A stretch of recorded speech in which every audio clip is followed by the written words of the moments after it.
I mean, you met him in my interpretation, under circumstances in which it was a great opportunity to rise and be great because a man's dying, right? A great opportunity to really be present and participate and honor his requests, right? I think you really have been extraordinary in that regard. And had I not lived my friendship out fully with Kevin, I'd probably be jealous because I'm that kind of knucklehead, insecure guy, okay? And Kevin and I, we had that insecurity in common. We both had very painful relationships with our mothers, okay? And on the one hand, it created a background of relatedness that we could go very deep, very quickly, and read the other person. On the other hand, we triggered each other very easily. So it's kind of like spy versus spy. We're tracking each other's paranoia and our defenses and all that stuff. So half the time we were embracing each other with the profound depths, and the other half we were wanting to murder each other for penetrating our defenses.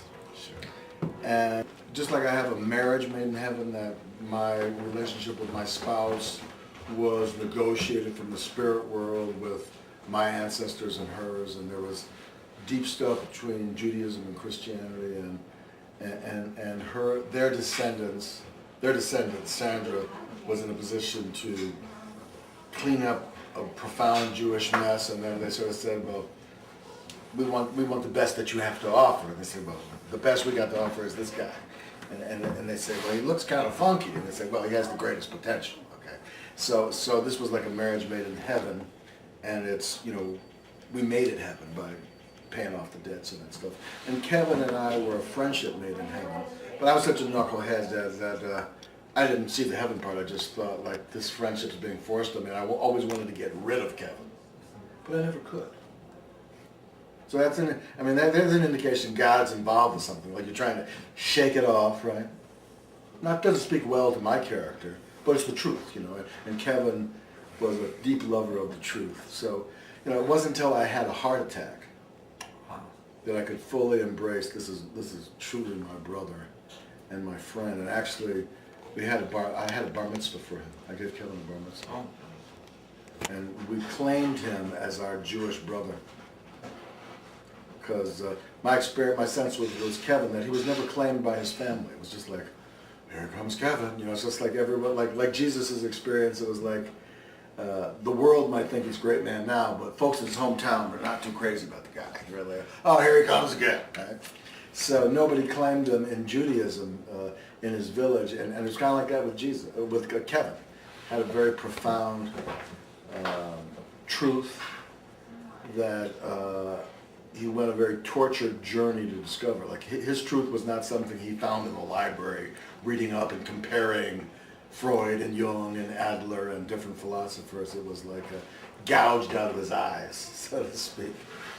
And so I think people had a hard time being in his presence because he suffered so much to get the truth that he had, and he had so much desperation. It's kind of like if you were pushed underwater and they said, well, we'll get back to you, but then you had some exciting thing happen and we forgot about you.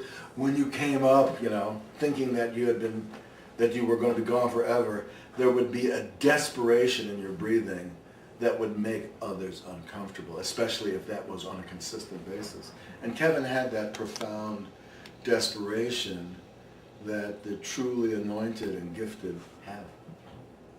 And I think I was most embarrassed because I was more skilled in hiding and masking my desperation. And I thought, Kevin could be dangerous. They're going to know if I'm friends with this guy that I'm just as desperate. And it's like, don't blow my cover, dude. And Kevin just loved me so much, he couldn't even think in those terms. It was just very innocent and beautiful for him. He loved me. But I wasn't ready for love. I was too much of I'll be gracious and I'll say knucklehead, but there's another word that ends with hole. Okay, I think is a better description of what I was. But Kevin was such a great brother that he loved me in spite of all that. Because I think he had a very tough experience with his own brothers and his own family. And he could recognize that I really cared about him, even though I was embarrassed.